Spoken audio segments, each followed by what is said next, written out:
আমরা শহীদ মিনারে আপনাদের সামনে দাঁড়িয়ে নতুন বাংলাদেশের আমাদের সেকেন্ড রিপাবলিকের 24 দফা ইস্তেহার ঘোষণা করছি।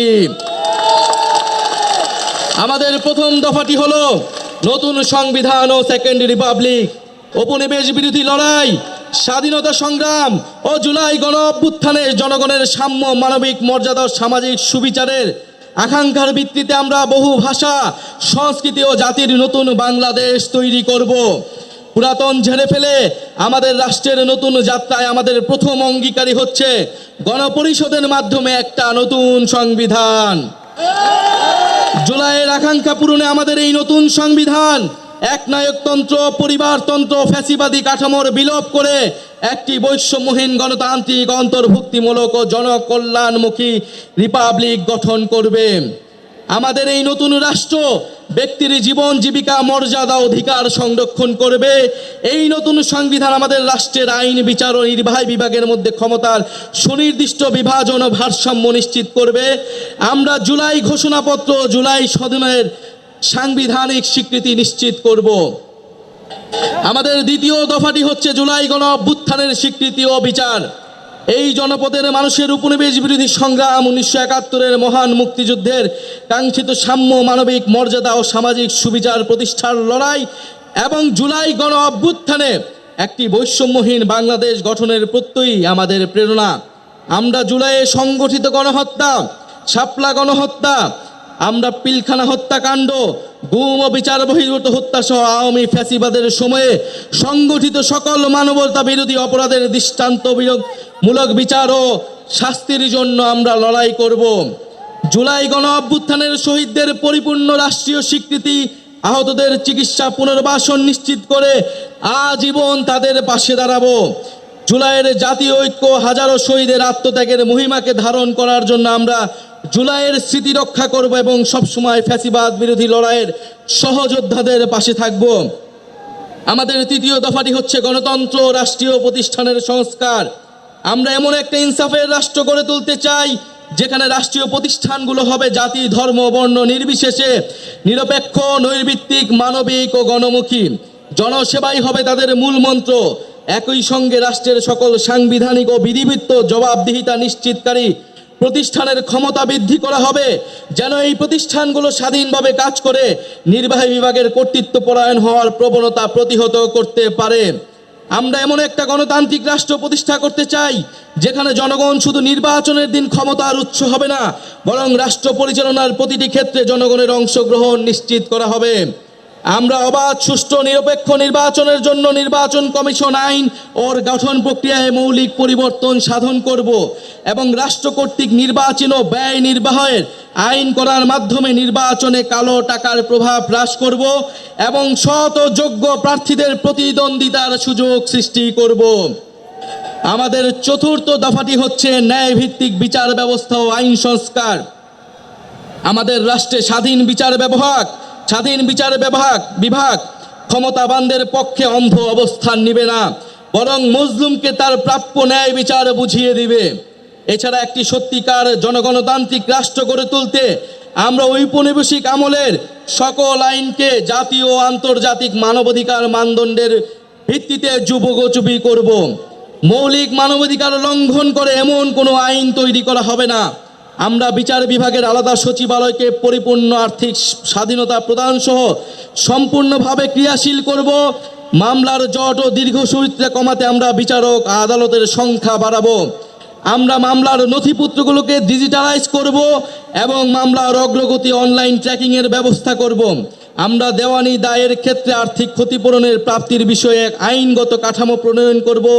মানহানির মামলায় শুধু ভুক্তভোগী ব্যক্তি আইনগত প্রতিকার চাইতে পারবেন, এই বাধ্যবাধকতা নিশ্চিত করব। আমরা গরিবদের জন্য বিনামূল্যে আইনগত সহায়তার ব্যাপ্তি বৃদ্ধি করব। কিশোর সংশোধনী ব্যবস্থার মানবিকীকরণ ও সমাজে পুনর্বাসনের সুব্যবস্থা করব। ইনশাল্লাহ আমাদের নতুন বাংলাদেশে ন্যায় বিচার নিশ্চিত করা হবে। আমাদের পঞ্চম দাবিটি হচ্ছে সেবামুখী প্রশাসন ও দুর্নীতি দমন। বাংলাদেশে আমলাতন্ত্রকে দলীয়করণের মাধ্যমে শোষণের হাতিয়ার হিসেবে ব্যবহার করা হয়েছে। আমরা প্রশাসনের সকল প্রকার রাজনৈতিক হস্তক্ষেপ বন্ধ করব। আমলাতন্ত্রকে সুদক্ষ ও সেবামূলক প্রতিষ্ঠান হিসেবে গড়ে তুলতে আমরা উন্নত প্রশিক্ষণের ব্যবস্থা করব। বিভিন্ন খাতের যোগ্য বিশেষজ্ঞদের সরকারে অধিকতর অংশগ্রহণ নিশ্চিত করব। নিয়োগ, বদলি, পদায়ন ও প্রমোশনের ক্ষেত্রে মেধা এবং যোগ্যতাই হবে একমাত্র মানদণ্ড। সরকারি কর্ম কমিশনের সকল প্রশাসনের নিয়োগের ক্ষেত্রে সততা, নিরপেক্ষতা বজায় রাখতে যথাযথ নিয়োগ কাঠামো তৈরি করব। আমরা ডিজিটাল গভর্নেন্স চালুর প্রতি বিশেষ গুরুত্ব দিব। আমরা রাষ্ট্রীয় সম্পদ চুরি, দুর্নীতি, স্বজনপ্রীতি, দলীয়করণের, বিচারহীনতা এবং বিচারে দীর্ঘসূত্রিতা পরিহার করে দুর্নীতির দ্রুত বিচার, শাস্তির বিধান করব। সরকারের যে কোনো দাপ্তরিক দুর্নীতি প্রকাশ করলে সংশ্লিষ্ট ব্যক্তিকে বিশেষ আইনি সুরক্ষা দিতে হুইসেল ব্লোয়ার প্রোটেকশন আইন প্রণয়ন করব। সমাজে, শিক্ষায়, সমাজে দুর্নীতি বিরোধী মূল্যবোধ এবং সচেতনতা তৈরি করব। আমাদের ষষ্ঠ দাবিটি হচ্ছে জনবান্ধব আইন শৃঙ্খলা রক্ষাকারী বাহিনী। আমরা এমন এক বাংলাদেশ গড়তে চাই যেখানে আইন শৃঙ্খলা রক্ষাকারী বাহিনী, পুলিশ আর সাধারণ মানুষকে ভয় দেখিয়ে ওয়ারেন্ট ছাড়া তুলে নিয়ে যেতে পারবে না। আমরা ঔপনিবেশিক আমলের 1861 ও 1898 সালের পুলিশ আইন যুগোপযোগী করব। আমরা গড়ে তুলব এমন কাঠামো যেখানে পুলিশ হবে মানবাধিকারের রক্ষক, নাগরিকের সেবক। আমরা পুলিশ ও আইন শৃঙ্খলা বাহিনীর রাজনৈতিক অপব্যবহার বন্ধে ও তাদের বদলি পদায়নে স্বচ্ছ ব্যবস্থা চালু করতে একটি স্থায়ী পুলিশ কমিশন গঠন করব। যে কোনো গ্রেফতারের ক্ষেত্রে ওয়ারেন্ট বা সুস্পষ্ট কারণ উল্লেখ করতে হবে। গ্রেফতারকারীর উপর পুলিশের পদবি ও পরিচয় স্পষ্টভাবে জানানো হবে। আমরা চালু করব কমিউনিটি ভিত্তিক পুলিশিং এবং মানবাধিকার কেন্দ্রিক প্রশিক্ষণ। সহিংস অপরাধের প্রতি আমাদের থাকবে জিরো টলারেন্স। আমরা র্যাব বিলুপ্ত করব এবং আমরা গোয়েন্দা সংস্থাকে রাজনৈতিক স্বার্থে ও মানবাধিকার লঙ্ঘনে ব্যবহার বন্ধ করে সুস্পষ্ট আইনি কাঠামো তৈরি করব। আমাদের সপ্তম দাবিটি হচ্ছে গ্রাম পার্লামেন্ট ও স্থানীয় প্রশাসন, স্থানীয় সরকার। মানুষ গ্রাম ছেড়ে শহরে চলে এসেছে, এতে শহরগুলোর ওপর চাপ বাড়ছে এবং গ্রামীণ অর্থনীতি দুর্বল হচ্ছে। আমরা গ্রামের স্বকীয়তা অক্ষুণ্ণ রেখে শহরের সুবিধা গ্রামে পৌঁছে দিতে চাই। আমরা গ্রামে উৎপাদন ও বিনিয়োগের সুযোগ বাড়িয়ে স্বনির্ভর গ্রাম তৈরি করব।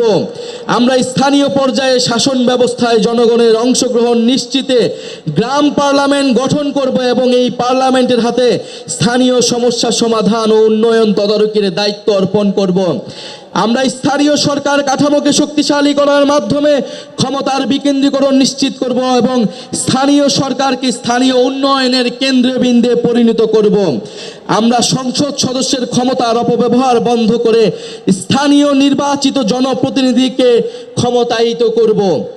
একই সাথে সামাজিক জবাবদিহিতা ও দায়বদ্ধতা নিশ্চিতকারী কাঠামোগুলোকে যেন দায়িত্ব পালন করতে পারে সেটা নিশ্চিত করব। আমরা একটি স্বাধীন স্থানীয় সরকার কমিশন গঠন করব, যে স্থানীয় সরকারের বিভিন্ন প্রতিষ্ঠান যেন ভূমিকা পালন করে তা নিশ্চিত করবে। আমাদের অষ্টম দফাটি হচ্ছে স্বাধীন গণমাধ্যম ও শক্তিশালী নাগরিক সমাজ। আমরা সংবাদ মাধ্যমের শতভাগ স্বাধীনতায় বিশ্বাস করি এবং যথাযথ আইনি ও নীতি কাঠামোর মাধ্যমে সেটি নিশ্চিত করব। আমরা প্রেস কাউন্সিলকে যুগোপযোগী এবং কার্যকর করব। এছাড়া নির্দিষ্ট কোনো ব্যক্তি, গোষ্ঠী বা কর্পোরেশনের কাছে যাতে বহু গণমাধ্যমের প্রতিষ্ঠাতার মালিকানা কুক্ষিগত না হয়, রাজনৈতিক দলের স্বার্থে হাতিয়ার না হয়, সেটা নিশ্চিত করব। আমরা নিশ্চিত করব গণমাধ্যম যেন জনগণের কাছে দায়বদ্ধ থাকে। আমরা গণতান্ত্রিক জবাবদিহিতা শক্তিশালী করার প্রয়াসে নাগরিক সমাজের সক্রিয়তা ও স্বাধীন মত প্রকাশের সুযোগে অবারিত করতে নাগরিক সমাজের অংশীজনের সমন্বয়ে একটি শক্তিশালী নীতি কাঠামো তৈরি করব। আমরা গণমাধ্যমে মিস ইনফরমেশন, গুজব ও বিভ্রান্তিকর সংবাদের বিরুদ্ধে জনগণের সুরক্ষা নিশ্চিত করব। আমাদের নবম দাবিটি হচ্ছে সার্বজনীন স্বাস্থ্য। আমরা এমন একটি স্বাস্থ্যসেবা ব্যবস্থা গড়ে তুলব যেখানে অর্থের অভাবে কেউ চিকিৎসা থেকে বঞ্চিত হবে না। এমন জরুরি চিকিৎসা ব্যবস্থা গড়ে তুলব যাতে হাসপাতালে পৌঁছানোর আগেই অ্যাম্বুলেন্সে জীবন রক্ষাকারী চিকিৎসা শুরু করা যায়। আমরা ইলেকট্রনিক হেলথ রেকর্ড সিস্টেম চালু করব, ফলে নাগরিকের হেলথ কার্ড, হেলথ আইডি থাকবে, সেখানে সকল তথ্য ডিজিটালি সংরক্ষণ থাকবে। আমরা প্রাথমিক স্বাস্থ্যসেবা শক্তিশালী করব। আমরা জাতীয় ইউএইচআর এর সঙ্গে সমন্বিত করব যাতে রোগী এক হাসপাতাল থেকে আরেকটিতে সহজে চিকিৎসা চালিয়ে যেতে পারে। আমরা স্বাস্থ্যকর্মীদের ন্যায্য বেতন, ক্যারিয়ারে অগ্রগতির সুনির্দিষ্ট পদ্ধতি, নারী স্বাস্থ্যকর্মীদের জন্য কর্মক্ষেত্রে ডে কেয়ার সেন্টার সহ নারী বান্ধব পদক্ষেপ গ্রহণ করব। স্বাস্থ্যকর্মীদের ক্ষেত্রে কর্মক্ষেত্রে সহিংসতা অবসান ঘটাতে কার্যকর নীতি গ্রহণ করব। আমরা জনপদের মানুষের জন্য নতুন ও কার্যকরী চিকিৎসা আবিষ্কার করতে আমরা বিশ্বমানের একটি জাতীয় বায়োব্যাংক প্রতিষ্ঠা করব। আমাদের 10 নম্বর দাবিটি হচ্ছে জাতি গঠনে শিক্ষানীতি। আমরা শিক্ষা খাতে বরাদ্দ বাড়িয়ে ভবিষ্যতের উদ্ভাবন, শিল্পায়ন ও অর্থনীতির জন্য প্রস্তুত একটি দক্ষ জ্ঞানভিত্তিক সমাজ গড়ে তুলব। শিক্ষা পণ্য নয়, অধিকার। বিজ্ঞান, গণিত, প্রকৌশল ও চিকিৎসায় শক্ত ভিত তৈরিতে আমাদের থাকবে বিশেষ পরিকল্পনা। আমাদের ইতিহাস, ভাষা, সংস্কৃতি চর্চার মাধ্যমে শিক্ষা ব্যবস্থা নৈতিকতা ও গণতান্ত্রিক মূল্যবোধ সম্পন্ন সুনাগরিক তৈরি করবে।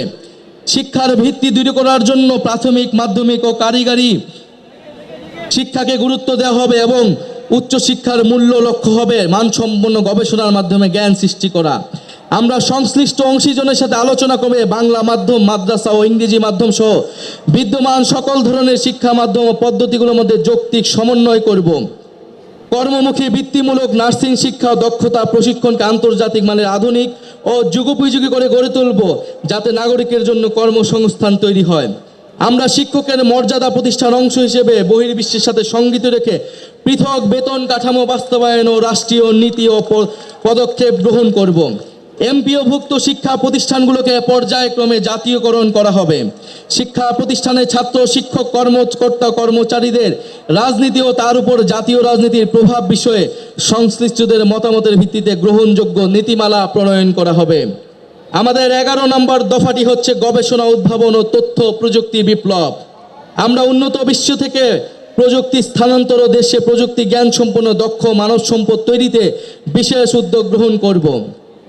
আমরা বিজ্ঞান ও তথ্য প্রযুক্তি গবেষণায় সরকার, বিশ্ববিদ্যালয়, বেসরকারি খাতের সহযোগিতা ও যৌথ উদ্যোগে 50 বছর মেয়াদী বিভিন্ন বিজ্ঞান গবেষণা প্রকল্প গ্রহণ করব। এসব প্রকল্পের আওতায় অ্যারোনটিক্স, মহাকাশ গবেষণা, সিগন্যাল ইন্টেলিজেন্স, রেডার প্রযুক্তি, artificial intelligence, semiconductor, quantum technology সহ বায়োটেকনোলজি প্রভৃতি বিষয়ে সর্বাধুনিক গবেষণা ল্যাব স্থাপন করা হবে।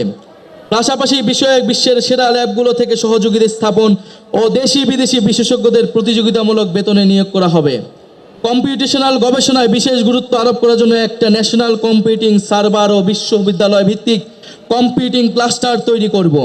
বিশ্ববিদ্যালয় ও সরকারি গবেষণা প্রতিষ্ঠানগুলোর আউটপুট ও মূল্যায়নের জন্য কমিশন গঠন করব এবং গবেষণা প্রতিষ্ঠানের সকল প্রকার অপ্রয়োজনীয় আমলাতান্ত্রিক হস্তক্ষেপ বন্ধ করব। তথ্য ও সাইবার নিরাপত্তা নিশ্চিত করতে কমিশন গঠন করব। আমাদের 12তম দফাটি হচ্ছে ধর্ম, সম্প্রদায় ও জাতিসত্তার মর্যাদা। ঐতিহাসিকভাবে বাংলাদেশের সাম্প্রদায়িক সম্প্রীতির এক উজ্জ্বল দৃষ্টান্ত হওয়া সত্ত্বেও মানুষের ধর্মীয় পরিচয় ও আচরণকে রাজনৈতিক বিবেচনায় নির্যাতনের উপলক্ষ হিসেবে ব্যবহার করা হয়েছে। আমরা সকল ধর্ম, সম্প্রদায় ও জাতিগোষ্ঠীর ধর্মীয়, নৃতাত্ত্বিক ও সাংস্কৃতিক অধিকার প্রতিষ্ঠা করার মাধ্যমে একটা বহু ভাষা, বহু সংস্কৃতি, বহু জাতিভিত্তিক বাংলাদেশ গড়ব। আমরা ধর্মীয় মূল্যবোধ এবং ঐতিহ্যের প্রতি শ্রদ্ধাশীল থাকব। ইসলাম বিদ্বেষ, সাম্প্রদায়িকতা এবং জাতি পরিচয়ের কারণে যে কোনো প্রকার বৈষম্যমূলক আচরণ, নির্যাতন ও নিপীড়নকে আমরা শক্ত হাতে প্রতিহত করব। আমরা এই ঘটনার মোকাবেলায় স্বাধীন তদন্তের এখতিয়ার সম্পন্ন মানবাধিকার কমিশনে একটি বিশেষ সেল গঠন করব। আমরা হিন্দু সম্প্রদায়ের বেদখলকৃত জমি উদ্ধারে কার্যকর ব্যবস্থা গ্রহণ করব।